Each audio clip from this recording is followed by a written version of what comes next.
Bonsoir à tous. À la une de ce journal, l'on note que les autorités font la sourde oreille face à la grogne sociale au Cameroun. Les droits et arriérés de salaire des ex-employés d'une société publique évalués à près de 800 millions de francs CFA n'ont toujours pas été réglés jusqu'à ce jour. Incapables de payer les frais de scolarité de leurs enfants et même de nourrir leurs familles, ils sont sortis dans la rue pour manifester leur détresse dans la cité capitale. Après les terribles attentats perpétrés au Pentagone et au World Trade Center aux États-Unis en 2001, l'Afrique est désormais une cible de choix des terroristes, du Mali au Tchad, en passant par le Burkina Faso, le Nigeria et le Cameroun. Les attaques terroristes, une tempête djihadiste qui touche de plein fouet plusieurs régions et qui provoque une instabilité dans plusieurs régions de l'Afrique subsaharienne, tout en mettant à rude épreuve les stratégies de lutte contre le terrorisme. Comment l'Afrique s'est-elle retrouvée dans l'engrenage du terrorisme depuis près de 17 ans? Analyse et décryptage à suivre au cœur de ce journal.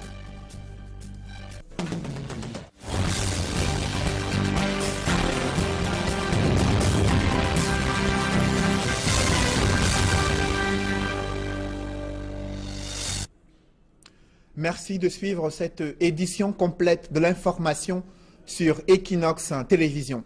Les autorités camerounaises font-elles la sourde oreille face à cette grogne des ex-employés d'une société de transport urbain, le bus, située à Yaoundé? L'entreprise a été privatisée, mais les droits sociaux des ex-employés, évalués à près de 800 millions de francs CFA, n'ont pas été réglés jusqu'à ce jour. Incapables de payer les frais de scolarité de leurs enfants, et même incapables de nourrir leur famille, ces ex-employés sont sortis pour bloquer l'accès à la nouvelle société de gestion du transport urbain à Yaoundé pour manifester leur cri de détresse. Reportage, Marcelin Gansop. Après une paralysie qui a duré quasiment 2 heures, c'est à 7h40 que les barricades ont été levées, libérant les véhicules qui étaient bloqués sur le site de la défunte société de bus au quartier Longkak à Yaoundé. Non, la rue, vous n'êtes pas les hommes de la rue. Vous nous envoyez à la rue. Non. On nous envoie à la rue. Je vous ai dit ne peut plus payer son logis, la réflexion est menée pour trouver les solutions à votre problème. Il est obligé d'aller à la rue.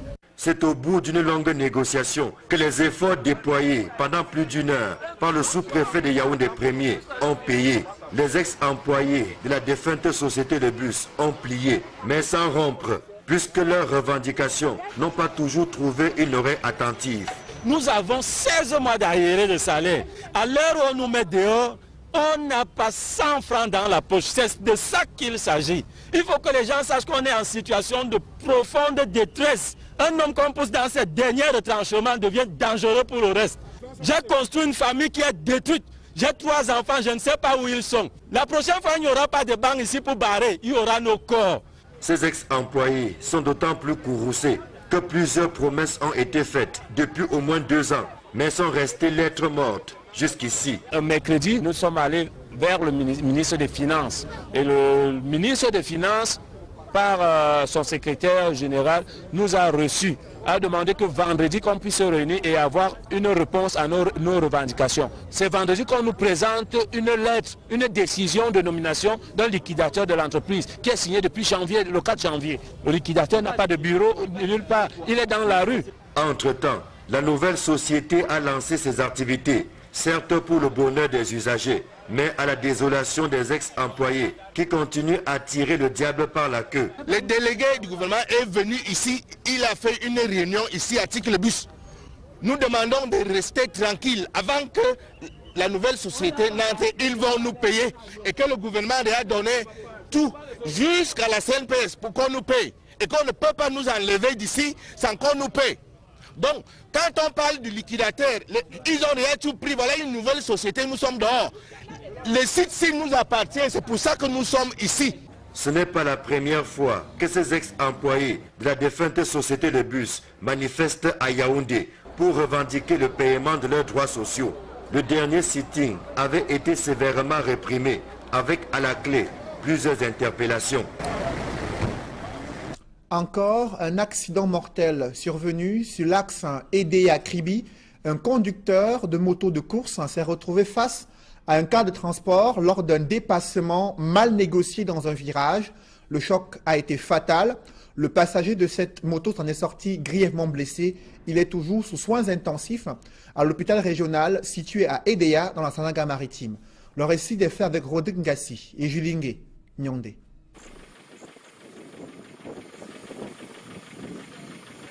Sur l'axe Edea-Kribi, dans le département de la Sanaga-Maritime, gît le corps sans vie d'Alexis Kagala, un conducteur de moto de sport. L'infortuné, victime d'un accident de la circulation, ce 10 septembre 2017, a trouvé la mort alors qu'il provenait d'un pique-nique entre amis dans la ville de Kribi. Les témoins affirment que le drame est survenu au moment où le conducteur de l'engin à 2 roues, avec un coéquipier à bord, en pleine vitesse, tentait d'effectuer un mauvais dépassement. Surpris dans un virage à Koukoué, localité située à 5 km d'Edea, il heurtera un coaster en provenance de Douala pour Kribi. Alexis Kagala perdra le contrôle de sa moto et sera traîné sur une bonne distance. Le choc est mortel. On était à Lobatindi, il est arrivé à Lobatindi, nous trouvait là-bas. Bon, en quittant moi, ma moto m'est tombée en panne. Et j'ai essayé de mettre ma moto à jour et son décollé me laisser. Arrivant, il vient trouver l'accident. C'est venu seulement trouver le corps avec celui qui était à 2. Non, il y a l'autre que le bras est coupé avec les pieds. Donc, lui là à l'hôpital d'Edea. Et celui-ci là, il est décédé sur place. Le corps d'Alexis Kagala a été déposé dans une morgue de la place. Son coéquipier, quant à lui, gravement blessé, a été transporté à l'hôpital régional d'Edea. Après des accidents mortels, des carcasses de camions et de voitures impliquées dans ces drames n'ont pas toujours été retirées de la circulation dans la capitale économique du Cameroun, ce qui suscite la psychose générale chez les usagers qui empruntent ces axes routiers que font les différentes communes d'arrondissement pour libérer la chaussée de ces carcasses qui provoquent de véritables cauchemars aux populations. Élément de réponse avec François Dikoumé et Julienne Berthé-Bissaye. Voici ce qui reste du camion qui a ôté la vie à 5 personnes au carrefour Agip le 20 août dernier à Douala. 22 jours après le drame, le tas de ferraille n'a pas bougé d'un pouce. Sur place, c'est la psychose chez les populations environnantes. Mais on a peur tous les jours. Hein? On a peur tous les jours, ce n'est pas seulement pas. Même moi qui suis piéton, j'ai toujours peur. Mais de toutes les façons, ça fait mal au cœur. Parce que c'est déjà une perte humaine, c'est pas, on ne va pas voir ça et commencer à rire. Comme au carrefour Agip, plusieurs carcasses jonchent les rues de Douala. Les risques d'accident sont nombreux. Même ces carcasses aussi causent aussi encore les accidents. Ça peut augmenter plutôt une autre voiture en esquivant ces carcasses de voiture. Ça va encore causer une autre, non? Plusieurs pointent un doigt accusateur sur la communauté urbaine qui semble avoir démissionné de ses missions régaliennes. Maintenant, tout leur travail ne guette que les nouvelles voitures, les voitures neuves garées pour tirer, pour amener à la mairie parce que ça c'est pour chercher le gain, au lieu de s'occuper de leur propre travail. On assiste au cinéma ici, tu gardes ta voiture comme ça, ils vont porter. Pourtant c'est le pareil truc qu'il fallait enlever pour donner la libre circulation aux gens. Les responsables de leur côté s'en défendent. Je pense que la loi est faite pour tout le monde, pour les vieilles voitures comme pour les voitures neuves.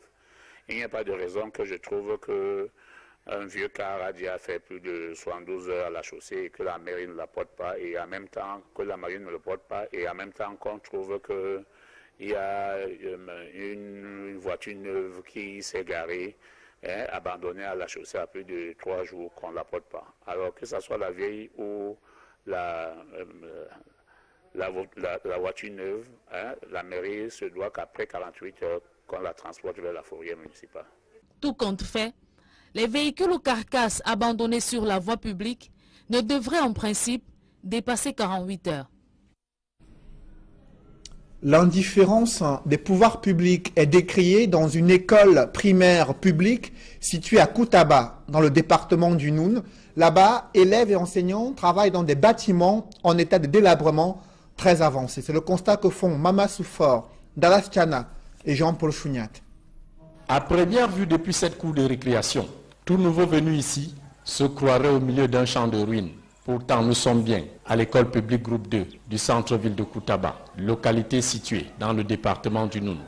En cette semaine de rentrée scolaire, élèves et enseignants sont en poste depuis le 4 septembre.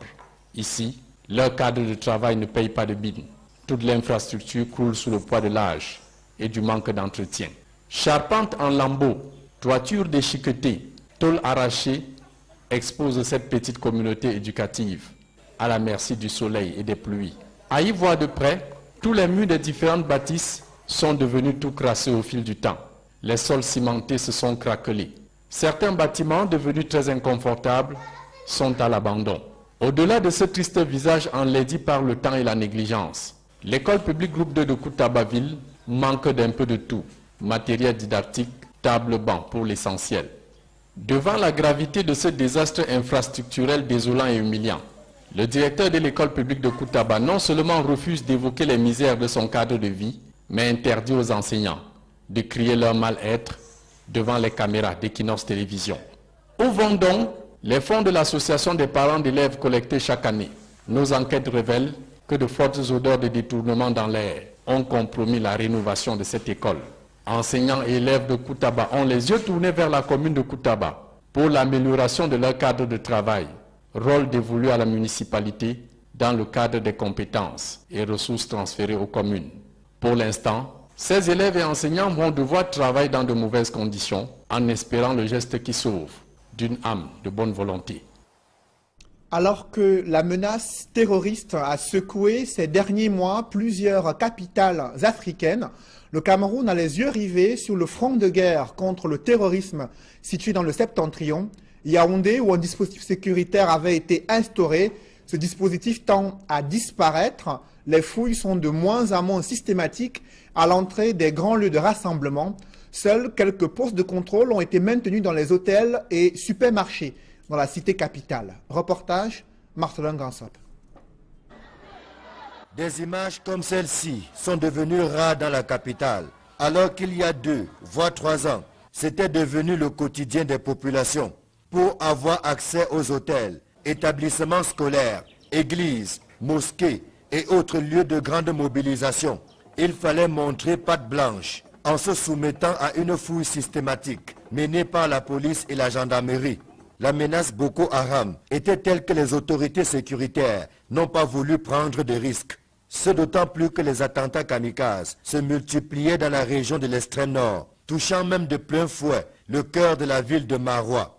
Aujourd'hui, la situation n'a pas beaucoup changé, puisque les djihadistes de Boko Haram poursuivent avec les attentats suicides, avec même un regain de vitalité ces derniers mois à Mora, Kolofata, pour ne citer que ces quelques cibles. Et pourtant, l'on observe dans la ville de Yaoundé comme une sorte de relâchement dans le déploiement du dispositif sécuritaire relevé il y a 2 à 3 ans. En dehors de quelques hôtels où les vigiles filtrent les entrées, c'est presque le laisser-aller qui dicte sa loi ailleurs. Les établissements scolaires, jadis bien tenus par les forces de sécurité, sont désormais à la merci du premier venu, à l'exception de quelques cas où des vigiles veillent au grain. En dehors du ministère de la Défense, de la Gendarmerie nationale et la délégation générale à la Sûreté nationale, où le dispositif est resté le même. Seule la tenue des grands événements, comme la récente Assemblée des évêques d'Afrique centrale, mobilise désormais toute l'énergie des forces de sécurité. Ici et là, on voit plus les vigiles à l'ouvrage, usant parfois de matériel dont la qualité n'est pas toujours garantie. Mais dans le haut commandement, l'on affirme que la veille continue et que le dispositif sécuritaire n'est pas toujours ce que l'on voit. Il est peut-être invisible, mais efficace, tel que le tranche un haut gradé de l'armée camerounaise. Vous l'avez peut-être constaté, cette levée de bouclier contre l'appel à la libération de certaines personnalités qui ont été condamnées à de lourdes peines privatives de liberté pour cause de détournement de deniers publics. Au regard de cette avalanche de critiques, les patriarches du Foundi ont décidé d'atténuer le ton communautaire de la correspondance adressée à la présidence de la République Le porte-parole fait savoir qu'ils implorent tout simplement la magnanimité de Paul Biya à l'égard de ces Camerounais emprisonnés pour crimes économiques. Emmanuel Diop et Guy Zogo. La polémique née de la correspondance des patriarches Mfundi au chef de l'État, appelant à libérer des personnes incarcérées après les leaders anglophones, n'est pas retombée. Mais ceux-ci repartent déjà à l'abordage pour préciser leurs pensées. Beaucoup de personnes n'arrivent pas à comprendre le langage des patriarches. L'Mfundi n'a personne en prison, pour le moment, dans ce cadre-là. Mais tous les fils qui sont Mfundi sont les fils des patriarches. C'est des Camerounais. Quand nous parlons de 10 enfants, ça veut dire que c'est 10 régions. Il a élargi sur 2. Qui pense aux autres, il y aura la paix et cela sera durable. L'affaire prend même une allure d'explication de texte. C'est écrit ici. C'est écrit, c'est écrit. Mais je crois qu'il vaut mieux encore, parce qu'ils disent que la place du prisonnier, du voleur, c'est en prison. Et la place du tueur, c'est tout où? Au cimetière. Ceux qui ont tué, ont brûlé les drapeaux. Sont-ils au cimetière? Parce qu'ils veulent à tout prix maintenir d'autres Camerounais dedans. En clair donc, pour les patriarches, il n'est nullement question d'une Mfundi, mais plutôt de tous les Camerounais. L'Mfundi en tant qu'individu n'a personne dedans. Mais cela ne nous empêche pas de parler. C'est les fils du pays. Il s'agit de laisser le chef de l'État élargir d'autres personnes au-delà des peurs de quelques-uns. Le chef de l'État a pris soin d'élargir nos frères en groupe, malgré tout ce qui s'est passé. Nous disons que c'est bon. Que la qualité, c'est le seul qui peut se le permettre. Même ceux qui ont brûlé le drapeau. C'est aussi grave que déclarer la partition du Cameroun uni. Vous êtes un père, vous avez pardonné, mais qu'ils pardonnent aussi ceux qui ont volé un peu de billets et qui se retrouvent dans toutes les autres provinces. Que la paix revienne. Nous sommes à la recherche de la paix. Ce n'est pas l'Mfundi. Oh, chers amis. Cela, y compris dans le cadre de l'opération Épervier, qui, aux yeux des patriarches, visait au départ à obtenir les remboursements des fonds distraits et non à emprisonner. Quand cette opération Épervier a commencé, c'était pour que les gens remboursent l'argent. Madame Mana était en prison, mais vous voulez dehors. Le chef de l'État l'a mis. Mais il peut le faire pour tout le monde. Pourquoi refuse-t-il que le président élargisse son pardon aux autres? Du nord au sud, de l'est à l'ouest. Je vais être clair pour leur dire aujourd'hui que l'Mfundi en tant que tel n'a aucun fils en prison dans cette opération. Et Zoa est sorti. Thierry est sorti. Mais nous, on est Camerounais purs par rapport à la gesticulation qu'ils font. Parce qu'ils ont mêlé beaucoup de choses dans cette histoire. Il y a la crainte des pauses. Nous avons des valeurs en prison. Il y a des valeurs en prison. Il y a même des livres qui ont été rédigés ici, qu'on a vendus, qu'on a déposés partout, pour faire sortir M. Foto. Personne n'en a parlé. Pourquoi on ne veut pas que l'Mfundi parle? Pour autant, les patriarches vont-ils faire assimiler cette leçon à leurs contenteurs? Rien n'est moins sûr. Mais en plus même, parce que quelqu'un m'a appelé pour dire que... Dans le reste de l'actualité, les 5 chevaliers de la normalisation du football suscitent un brin d'espoir chez des Camerounais désireux d'assister à la fin du désordre et des crises à répétition dans la famille du football camerounais. Ils dressent leurs attentes dans ce reportage d'Emos Fong et Hervé Kemier. Depuis la mise sur pied du nouveau comité de normalisation à la FECAFOOT, chapeauté par Maître Dieudonné Api, cette actualité alimente toutes les causeries dans les rues de la capitale économique Douala.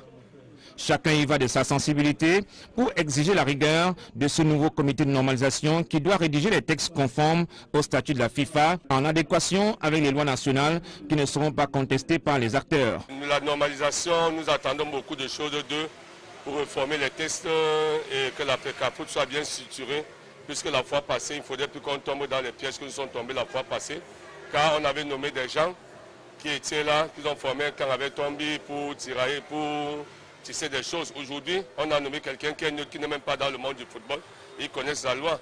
Là, j'espère que cette fois-ci, c'est un homme de la loi d'abord qui est présent, il va respecter les textes.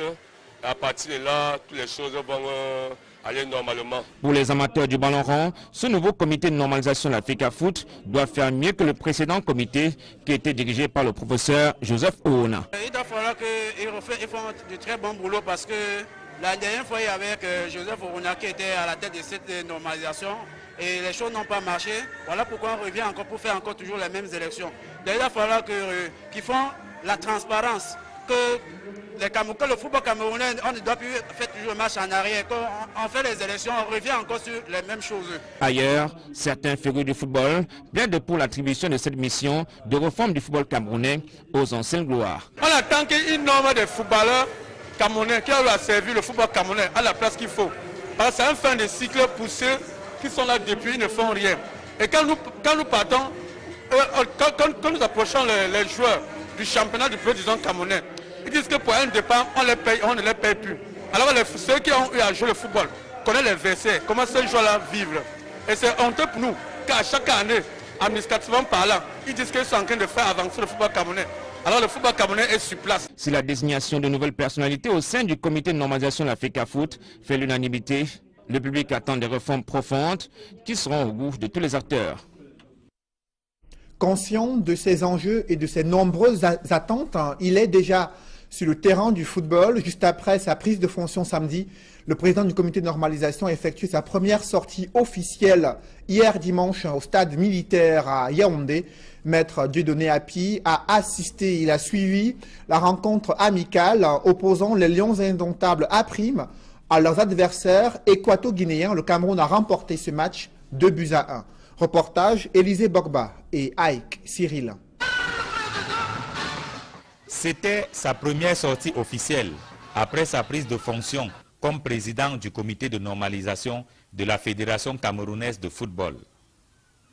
Maître Dieudonné Api s'est rendu au stade militaire de Yaoundé où les Lions A' disputaient un match international amical préparatoire au championnat d'Afrique des Nations CHAN 2018.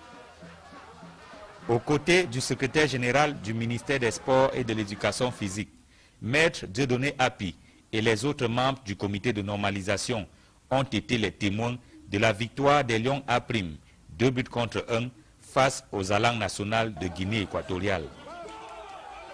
Ce sont pourtant les Guinéens qui ouvrent le score par Oba Assou Pedro à la 12e minute. Mais à peine ont-ils eu le temps de jubiler que le Cameroun, par l'entremise de Messimbouli, égalise à la minute d'après, la 13e.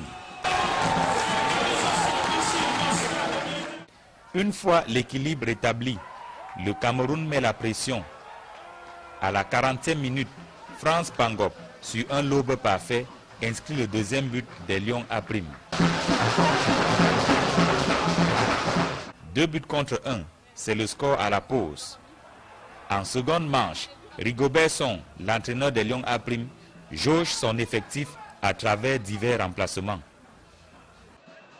Au coup de sifflet final, les Lions A' l'emportent 2-1 et le président du comité de normalisation s'autorise une descente dans les vestiaires pour féliciter les joueurs.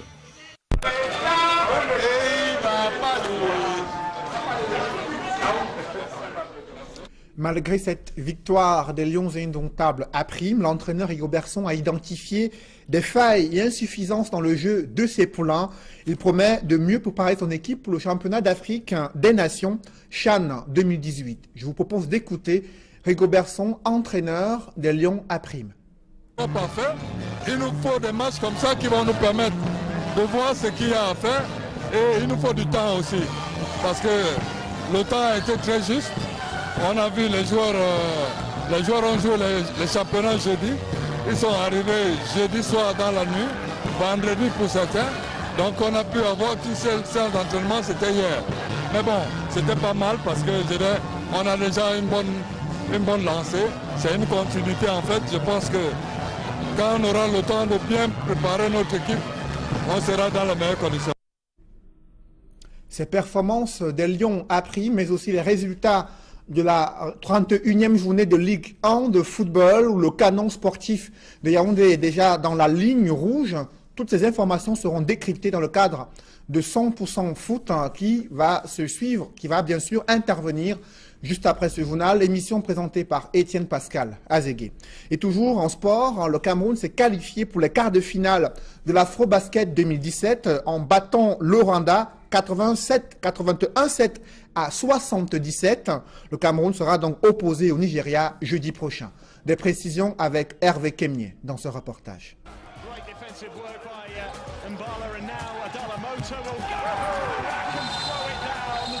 Les Lions indomptables de la balle orange ont négocié avec brio leur qualification pour les quarts de finale de l'Afrobasket dimanche en Tunisie. Pourtant, dès l'entame de la compétition, le Cameroun a trébuché contre la Tunisie 68-51. Une entrée en matière ratée qui sonnait comme un signe de manque d'expérience d'un groupe à ce niveau de la compétition internationale.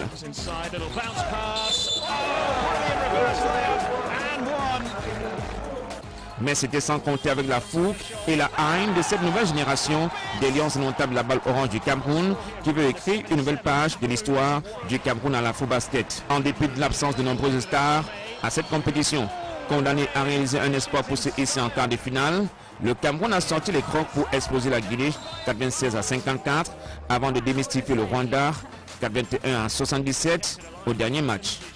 À l'issue du premier tour, le Cameroun est classé deuxième du groupe C avec 5 points. Le Cameroun enregistre 2 victoires, concédé une défaite, soit une moyenne de 66,7 selon FIBA Afrique. 228 points inscrits contre 199 points encaissés. Les Lions indomptables de la balle orange affronteront jeudi en quart de finale les 10 Tigers du Nigeria, les champions d'Afrique en titre. Après les terribles attentats du World Trade Center du Pentagone survenus aux États-Unis en 2001, l'Afrique est désormais une cible de choix des terroristes du Mali au Tchad, en passant par le Burkina Faso, le Nigeria et le Cameroun. La tempête djihadiste a déstabilisé plusieurs régions, provoque des traumatismes parmi les populations, mais aussi met à rude épreuve les stratégies de lutte contre ces nouvelles menaces. Nous en parlerons en deuxième partie de ce journal et vous le voyez en image, comment l'opposition montre ses muscles en Afrique. D'abord, Abdoulaye Wade, ancien président sénégalais, qui a choisi de se retirer de l'Assemblée nationale, plus ou moins satisfait des résultats obtenus par son parti aux législatives. Et ensuite, toujours à l'international, sur le plan africain, Raila Odinga, candidat à l'élection présidentielle kenyane, exige des poursuites judiciaires contre des prestataires soupçonnés d'avoir publié de faux résultats du premier scrutin présidentiel. Pendant ce temps, le pouvoir gabonais lève l'interdiction de sortie du territoire pour Jean Ping et d'autres opposants. Un public reportage dans ce journal. La première université privée du Cameroun s'engage encore sur les voies de l'innovation et des performances académiques pour améliorer la formation des étudiants afin qu'elle réponde aux exigences du monde socio-professionnel. L'Institut universitaire du Golfe de Guinée a tenu son conseil scientifique et universitaire il y a quelques jours dans l'un de ses 3 campus situés à Douala. Reportage. L'Institut universitaire du Golfe de Guinée peaufine des stratégies nouvelles pour la rentrée académique 2017-2018. Soucieux d'offrir une formation professionnalisante optimale et demeurer dans le rang des meilleures institutions universitaires privées en Afrique centrale, l'UIG vient de tenir un conseil scientifique au campus A et universitaire au campus C pour évaluer l'année académique écoulée et se projeter dans l'avenir, cette fois-ci, avec de nouveaux objectifs. C'est le premier conseil scientifique de l'UIG qui se tient et nous avons donc noté que l'un des critères dans l'enseignement supérieur, à savoir la recherche, qu'elle s'effectue effectivement ici à l'UIG et nous avons donc encouragé la direction de l'UIG à poursuivre cet effort. Il y aura un changement avec toutes les critiques que nous avons reçues ici aujourd'hui. Nous allons améliorer notre fonctionnement au cours de la rentrée 2017-2018 et l'une des résolutions fortes, c'était qu'au cours du premier semestre 2017-2018, que la plupart des recommandations soient mises en application et c'est pour le grand bien de la recherche au sein de l'Institut universitaire du Golfe de Guinée, c'est pour le grand bien de nos enseignants et évidemment c'est pour le plus grand bien de nos étudiants. Donc les étudiants en seront largement bénéficiaires de tout ce que nous avons reçu au cours de ce premier conseil scientifique. Soutenu par le ministère de l'Enseignement supérieur et plusieurs autres universités internationales, l'UUG, qui fait ses preuves depuis un quart de siècle, compte dynamiser ses offres de formation pour répondre aux exigences du monde socio-professionnel. L'Institut universitaire du Golfe suit à la lettre toutes les recommandations qui lui sont faites par les membres du conseil. Et vous savez que c'est un conseil extrêmement varié qui intègre plusieurs tutelles et donc qui est très rigoureux et qui fixe le cap à suivre. Et ce cap-là a été régulièrement suivi à 91%. Ça, c'est exceptionnel et ça a encouragé. Conscient du fait que le succès professionnel commence par le choix d'une école d'excellence, l'Institut universitaire du Golfe de Guinée annonce des innovations pour l'année académique 2017-2018. Nous allons passer une année académique 2017-2018 dans de meilleures conditions. Et nous allons améliorer la qualité parce que la recherche de la qualité est à la mode au ministère de l'Enseignement supérieur. Donc, sur le plan qualitatif, nous allons nous améliorer énormément et continuerons ainsi notre marche, notre lente marche, mais vers l'objectif final, c'est-à-dire devenir un jour une université à part entière. L'Institut universitaire du Golfe de Guinée, situé au quartier PK8 Ndokoti à Douala, regroupe 3 grandes écoles reparties sur 3 campus. L'École supérieure de gestion ESG au campus A, l'Institut supérieur des technologies avancées ISTA au campus B et l'Institut supérieur des sciences appliquées ISA au campus C. L'Institut universitaire du Golfe de Guinée, c'est un cadre d'études agréable, des infrastructures de pointe, un centre de santé universitaire et des enseignants chevronnés. L'Institut universitaire de Golfe de Guinée forme de cadres compétents depuis 1993. Dans une poussière de secondes, la deuxième partie de ce journal.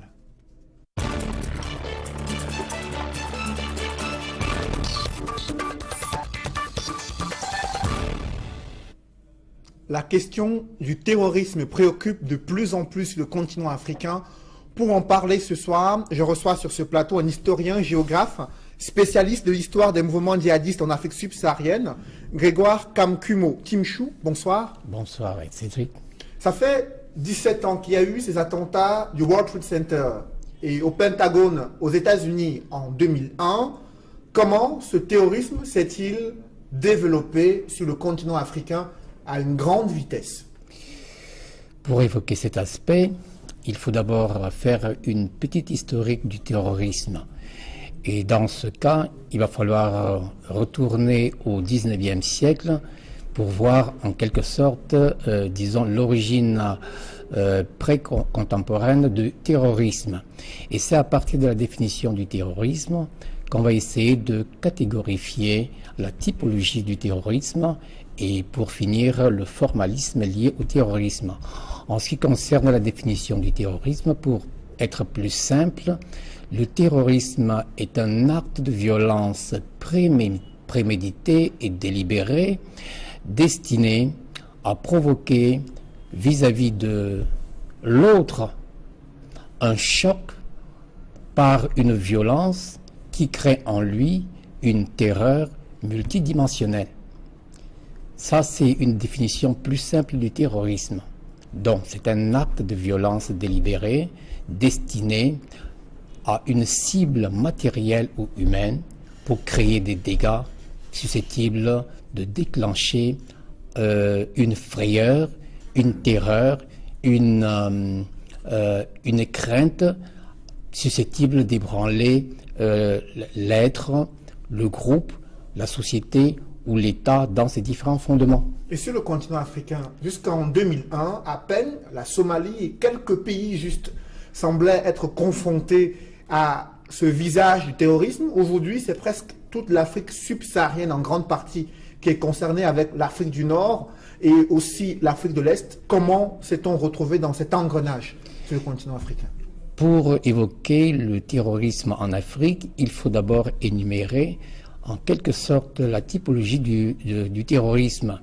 Il y a au départ, en ce qui concerne par exemple la Chine, le terrorisme de résistance, qui est un terrorisme lié à la défense de la souveraineté nationale contre les incursions et l'expansion, ainsi que les velléités européennes à dépecer la Chine. Là, c'est un terrorisme qui a un fondement nationaliste valable.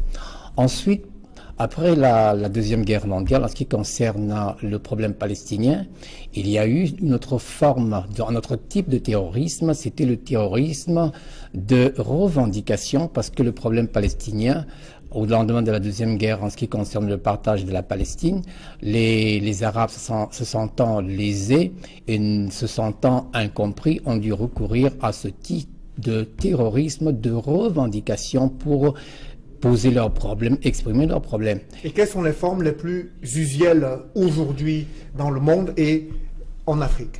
De nos jours, les deux types de terrorisme fréquents sont le terrorisme de vengeance, le terrorisme de nuisance. Terrorisme de vengeance, pourquoi?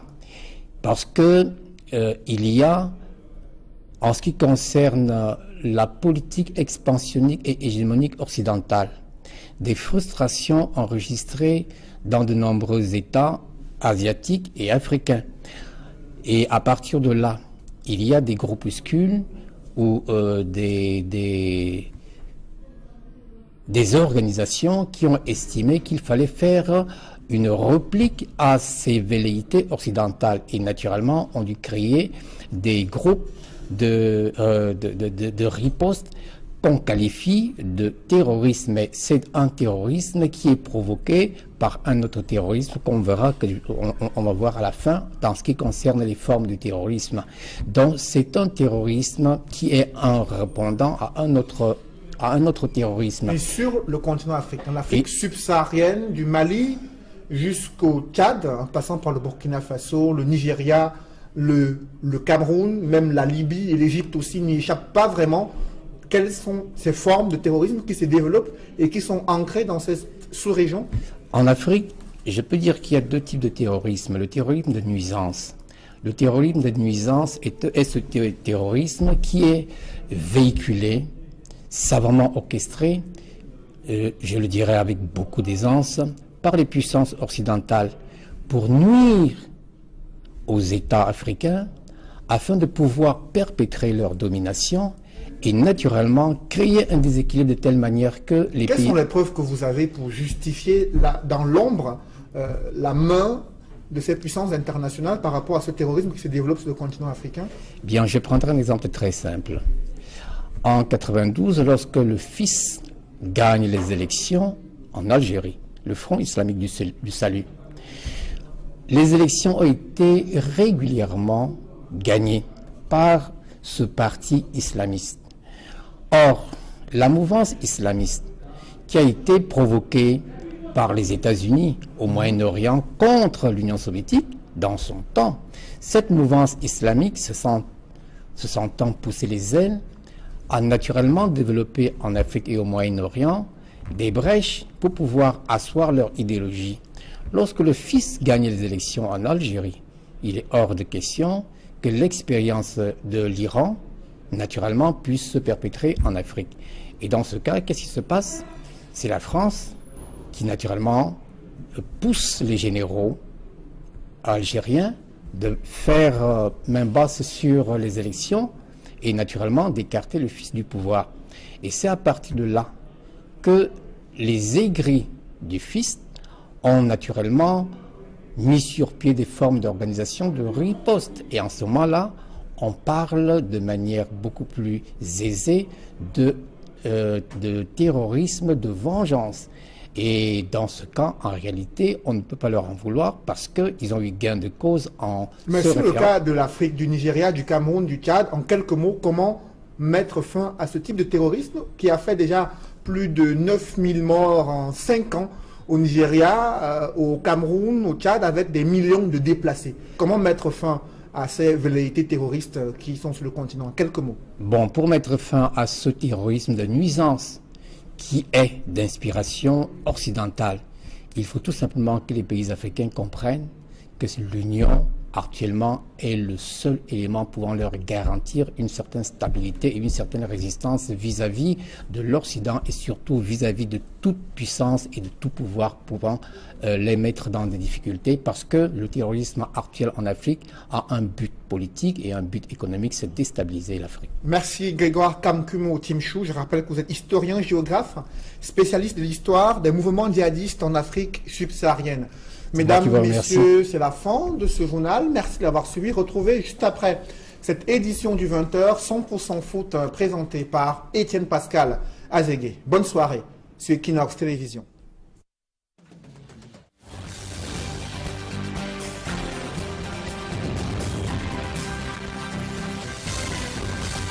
L'organisation a effectué sa première sortie officielle hier dimanche au stade militaire à Yaoundé. Maître Dieudonné Api a assisté, il a suivi la rencontre amicale opposant les Lions indomptables A' à leurs adversaires équato-guinéens. Le Cameroun a remporté ce match 2-1. Reportage Élisée Bogba et Aïk Cyril.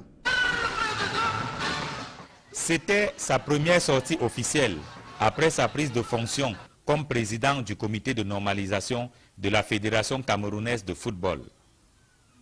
Maître Dieudonné Api s'est rendu au stade militaire de Yaoundé où les Lions A' disputaient un match international amical préparatoire au championnat d'Afrique des Nations CHAN 2018. Aux côtés du secrétaire général du ministère des Sports et de l'Éducation physique, Maître Dieudonné Api et les autres membres du comité de normalisation ont été les témoins de la victoire des Lions A', 2-1 face aux Alangues nationales de Guinée équatoriale. Ce sont pourtant les Guinéens qui ouvrent le score par Oba Assou Pedro à la 12e minute. Mais à peine ont-ils eu le temps de jubiler que le Cameroun, par l'entremise de Messi Mbouli, égalise à la minute d'après, la 13e. Une fois l'équilibre établi, le Cameroun met la pression. À la 40e minute, France Pangop, sur un lobe parfait, inscrit le deuxième but des Lions A'. 2-1, c'est le score à la pause. En seconde manche, Rigobert Song, l'entraîneur des Lions A', jauge son effectif à travers divers remplacements. Au coup de sifflet final, les Lions A' l'emportent 2-1 et le président du comité de normalisation s'autorise une descente dans les vestiaires pour féliciter les joueurs.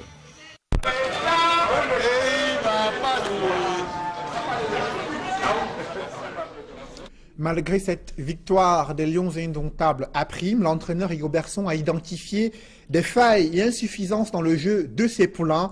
Il promet de mieux préparer son équipe pour le championnat d'Afrique des Nations CHAN 2018. Je vous propose d'écouter Rigobert Song, entraîneur des Lions A'. Parfait. Il nous faut des matchs comme ça qui vont nous permettre de voir ce qu'il y a à faire, et il nous faut du temps aussi parce que le temps a été très juste.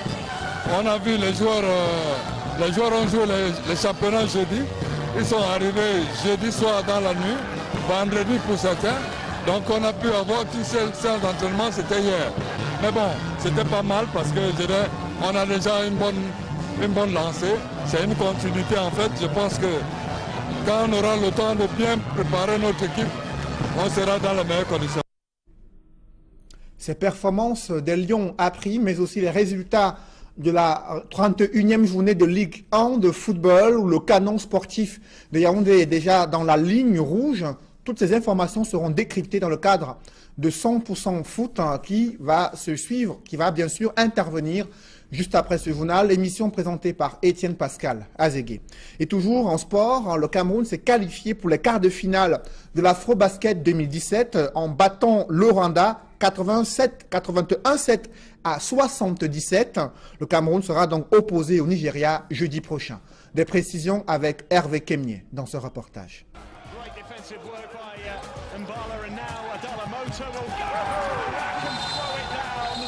Les Lions indomptables de la balle orange ont négocié avec brio leur qualification pour les quarts de finale de l'Afrobasket dimanche en Tunisie. Pourtant, dès l'entame de la compétition, le Cameroun a trébuché contre la Tunisie 68-51. Une entrée en matière ratée qui sonnait comme un signe de manque d'expérience d'un groupe à ce niveau de la compétition internationale.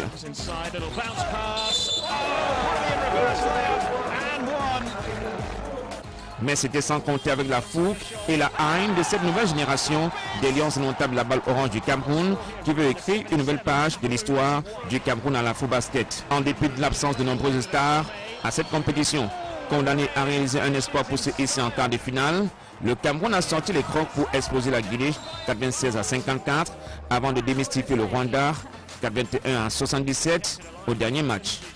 À l'issue du premier tour, le Cameroun est classé deuxième du groupe C avec 5 points. Le Cameroun enregistre 2 victoires, concédé une défaite, soit une moyenne de 66,7 selon FIBA Afrique. 228 points inscrits contre 199 points encaissés. Les Lions indomptables de la balle orange affronteront jeudi en quart de finale les 10 Tigers du Nigeria, les champions d'Afrique en titre. Après les terribles attentats du World Trade Center du Pentagone survenus aux États-Unis en 2001, l'Afrique est désormais...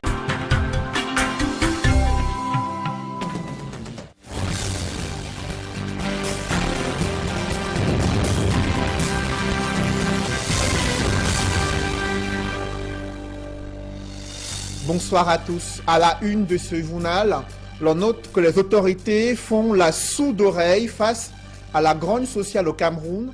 Les droits et arriérés de salaire des ex-employés d'une société publique évalués à près de 800 millions de francs CFA n'ont toujours pas été réglés jusqu'à ce jour. Incapables de payer les frais de scolarité de leurs enfants et même de nourrir leurs familles, ils sont sortis dans la rue pour manifester leur détresse dans la cité capitale.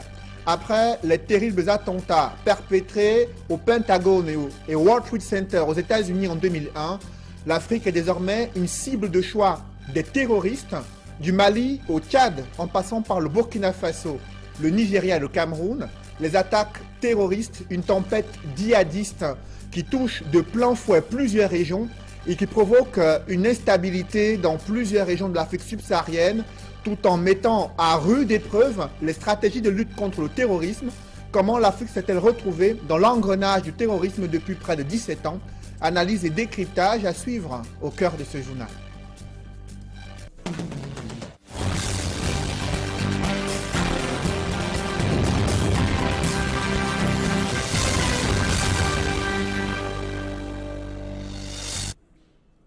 Merci de suivre cette édition complète de l'information sur Equinox Télévision.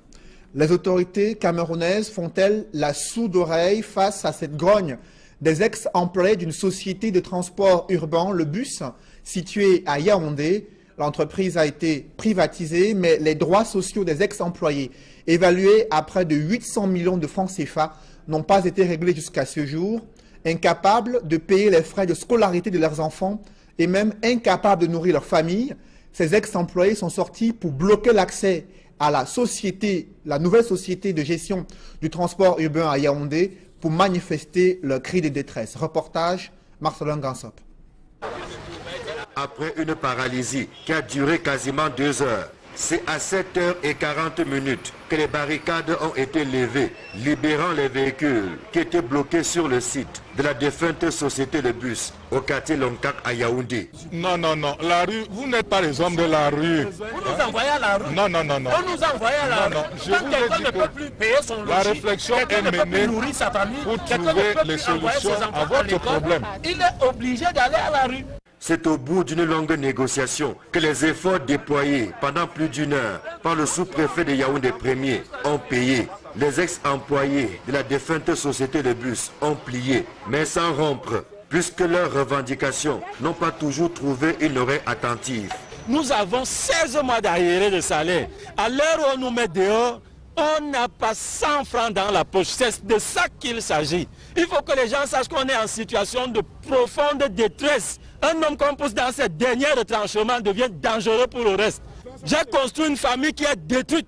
J'ai 3 enfants, je ne sais pas où ils sont. La prochaine fois, il n'y aura pas de banque ici pour barrer. Il y aura nos corps.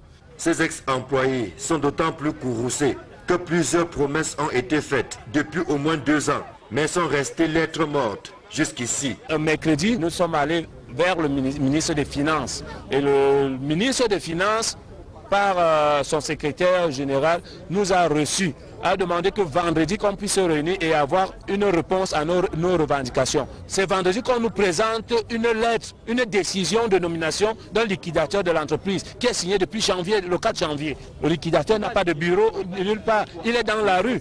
Entre-temps, la nouvelle société a lancé ses activités, certes pour le bonheur des usagers, mais à la désolation des ex-employés qui continuent à tirer le diable par la queue. Le délégué du gouvernement est venu ici, il a fait une réunion ici à Ticlebus.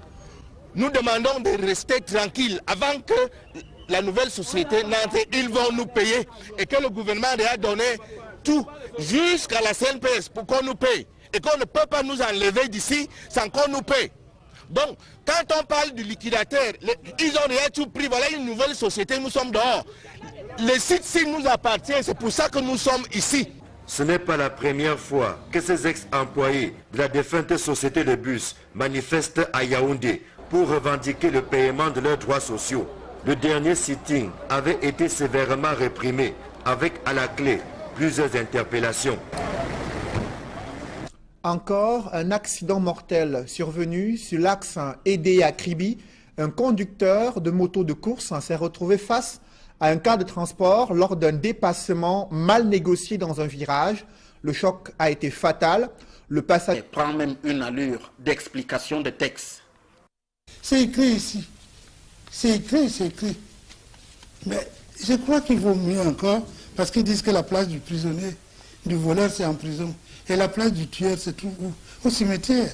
Ceux qui ont tué ont brûlé les drapeaux. Sont-ils au cimetière? Parce qu'ils veulent à tout prix maintenir d'autres Camerounais dedans. En clair donc, pour les patriarches, il n'est nullement question d'une Fundi, mais plutôt de tous les Camerounais. Nous fondons qu'une personne dedans. Mais cela ne nous empêche pas de parler. C'est les fils du pays. Il s'agit de laisser le chef de l'État élargir d'autres personnes au-delà des peurs de quelques-uns. Le chef de l'État a pris soin d'élargir nos frères en Gaulle, malgré tout ce qui s'est passé. Nous disons que c'est bon. Que la qualité, c'est le seul qui peut se le permettre. Même ceux qui ont brûlé le drapeau. C'est aussi grave que déclarer la partition du Cameroun uni.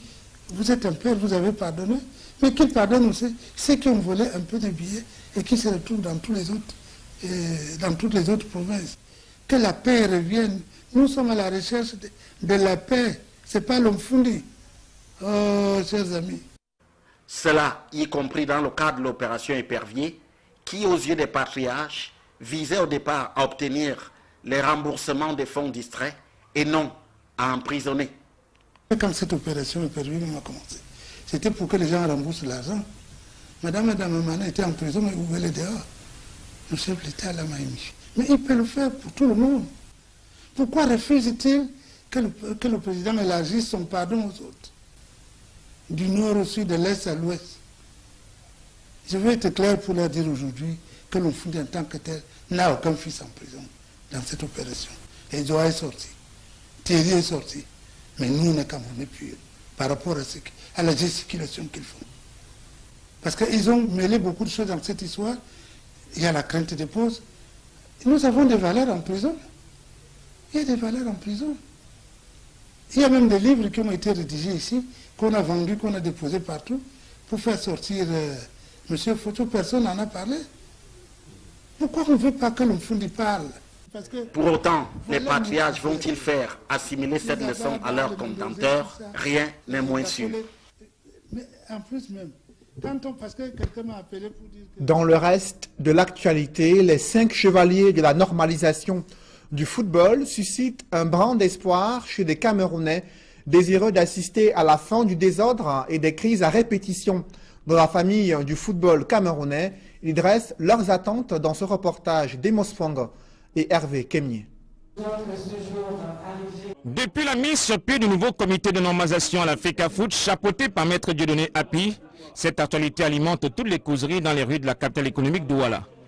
Chacun y va de sa sensibilité pour exiger la rigueur de ce nouveau comité de normalisation qui doit rédiger les textes conformes au statut de la FIFA en adéquation avec les lois nationales qui ne seront pas contestées par les acteurs. La normalisation, nous attendons beaucoup de choses d'eux pour réformer les textes et que la FECAFOOT soit bien structurée, puisque la fois passée, il ne faudrait plus qu'on tombe dans les pièges que nous sommes tombés la fois passée, car on avait nommé des gens qui étaient là, qui ont formé un camp avec Tombi pour tirailler, pour tisser des choses. Aujourd'hui, on a nommé quelqu'un qui n'est même pas dans le monde du football. Ils connaissent la loi. Là, j'espère que cette fois-ci, c'est un homme de la loi d'abord qui est présent. Il va respecter les textes. Et à partir de là, toutes les choses vont aller normalement. Pour les amateurs du ballon rond, ce nouveau comité de normalisation de la FECAFOOT doit faire mieux que le précédent comité qui était dirigé par le professeur Joseph Oona. Il va falloir qu'ils font du très bon boulot parce que la dernière fois, avec Joseph Ouna qui était à la tête de cette normalisation et les choses n'ont pas marché. Voilà pourquoi on revient encore pour faire encore toujours les mêmes élections. Donc, il va falloir qu'ils font la transparence, que le football camerounais, on ne doit plus faire toujours le match en arrière. Quand on fait les élections, on revient encore sur les mêmes choses. Ailleurs, certains férus du football plaident pour l'attribution de cette mission de réforme du football camerounais aux anciennes gloires. On attend qu'il nomme des footballeurs camerounais qui ont servi le football camerounais à la place qu'il faut. Parce que c'est un fin de cycle pour ceux qui sont là depuis, ils ne font rien. Et quand nous partons, quand nous approchons les joueurs du championnat du président camerounais, ils disent que pour un départ, on ne les paye plus. Alors ceux qui ont eu à jouer le football connaissent les versets, comment ces joueurs-là vivent. Et c'est honteux pour nous qu'à chaque année, administrativement parlant, ils disent qu'ils sont en train de faire avancer le football camerounais. Alors le football camerounais est sur place. Si la désignation de nouvelles personnalités au sein du comité de normalisation de la FECAFOOT fait l'unanimité, le public attend des réformes profondes qui seront au goût de tous les acteurs. Conscient de ces enjeux et de ces nombreuses attentes, il est déjà sur le terrain du football. Juste après sa prise de fonction samedi, le président du comité de normalisation de cette moto s'en est sorti grièvement blessé. Il est toujours sous soins intensifs à l'hôpital régional situé à Edea dans la Sanaga-Maritime. Le récit des faits avec Rodrigue Ngassi et Julingue Nyonde.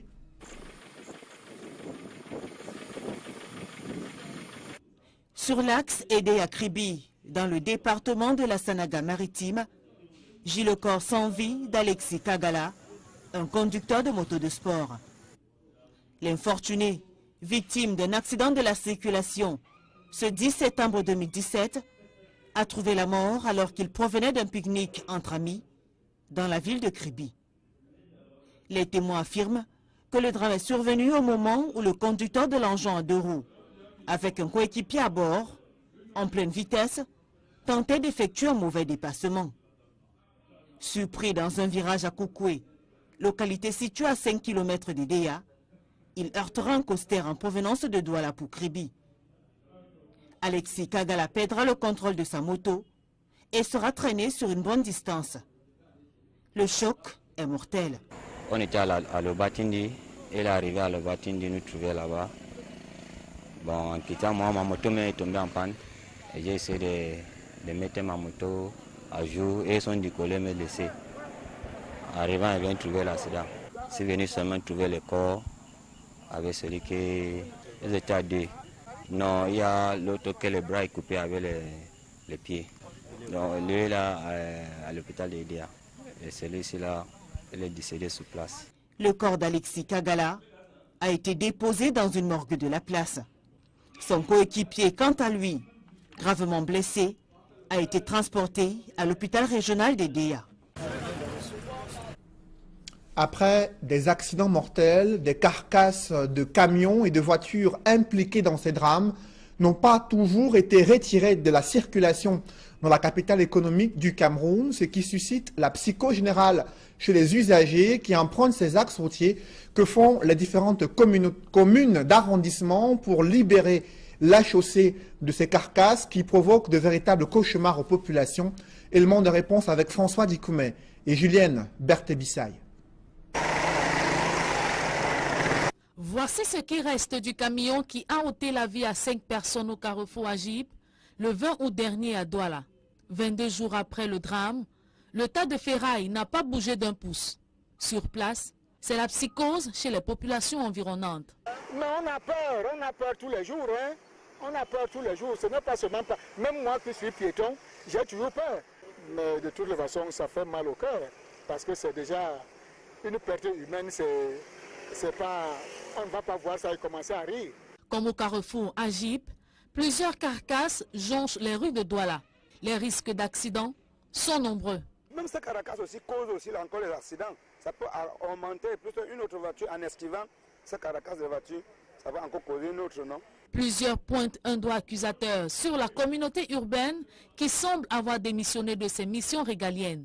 Maintenant, tout leur travail ne guette que les nouvelles voitures, les voitures neuves garées pour tirer, pour amener à la mairie parce que ça c'est pour chercher le gain, au lieu de s'occuper de leur propre travail.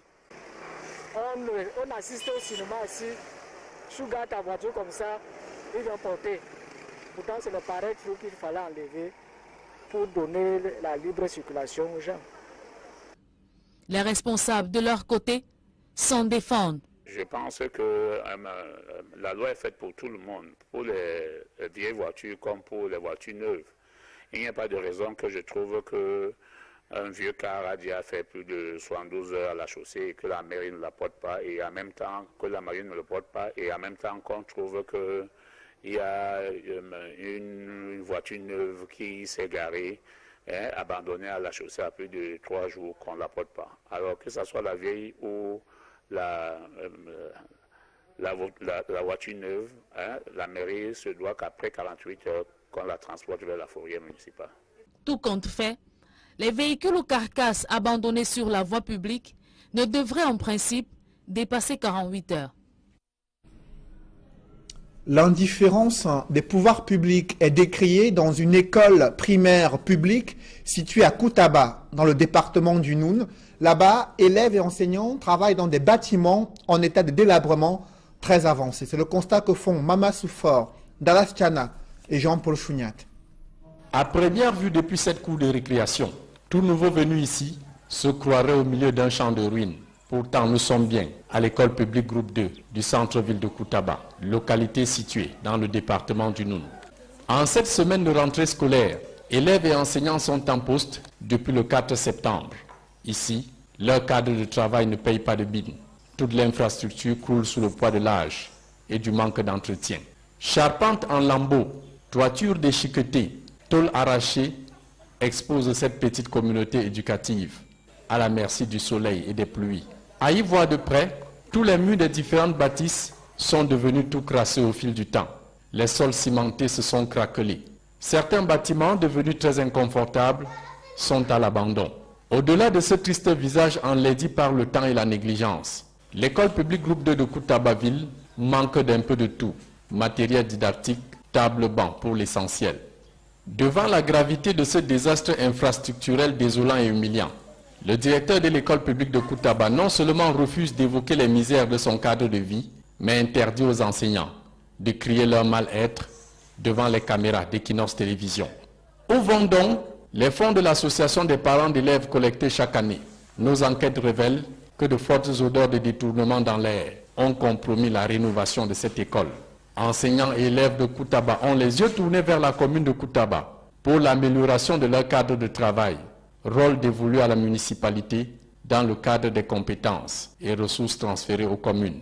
Pour l'instant, ces élèves et enseignants vont devoir travailler dans de mauvaises conditions en espérant le geste qui sauve d'une âme de bonne volonté. Alors que la menace terroriste a secoué ces derniers mois plusieurs capitales africaines, le Cameroun a les yeux rivés sur le front de guerre contre le terrorisme situé dans le septentrion, Yaoundé, où un dispositif sécuritaire avait été instauré. Ce dispositif tend à disparaître. Les fouilles sont de moins en moins systématiques à l'entrée des grands lieux de rassemblement. Seuls quelques postes de contrôle ont été maintenus dans les hôtels et supermarchés dans la cité capitale. Reportage, Marcelin Gansop. Des images comme celle-ci sont devenues rares dans la capitale, alors qu'il y a 2, voire 3 ans, c'était devenu le quotidien des populations. Pour avoir accès aux hôtels, établissements scolaires, églises, mosquées et autres lieux de grande mobilisation, il fallait montrer patte blanche en se soumettant à une fouille systématique menée par la police et la gendarmerie. La menace Boko Haram était telle que les autorités sécuritaires n'ont pas voulu prendre de risques. Ce d'autant plus que les attentats kamikazes se multipliaient dans la région de l'extrême nord, touchant même de plein fouet le cœur de la ville de Maroua. Aujourd'hui, la situation n'a pas beaucoup changé, puisque les djihadistes de Boko Haram poursuivent avec les attentats suicides, avec même un regain de vitalité ces derniers mois à Mora, Kolofata, pour ne citer que ces quelques cibles. Et pourtant, l'on observe dans la ville de Yaoundé comme une sorte de relâchement dans le déploiement du dispositif sécuritaire relevé il y a 2 à 3 ans. En dehors de quelques hôtels où les vigiles filtrent les entrées, c'est presque le laisser-aller qui dicte sa loi ailleurs. Les établissements scolaires, jadis bien tenus par les forces de sécurité, sont désormais à la merci du premier venu, à l'exception de quelques cas où des vigiles veillent au grain. En dehors du ministère de la Défense, de la Gendarmerie nationale et la Délégation générale à la Sûreté nationale, où le dispositif est resté le même. Seule la tenue de grands événements, comme la récente Assemblée des évêques d'Afrique centrale, mobilise désormais toute l'énergie des forces de sécurité.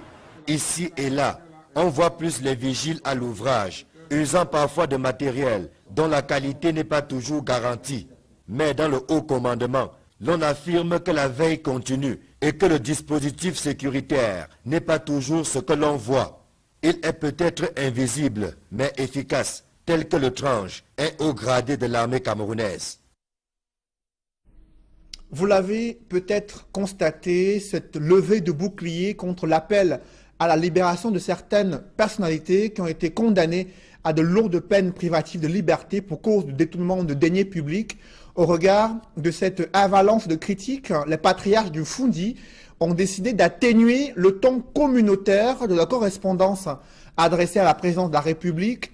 Le porte-parole fait savoir qu'ils implorent tout simplement la magnanimité de Paul Biya à l'égard de ces Camerounais emprisonnés pour crimes économiques. Emmanuel Diop et Guy Zogo.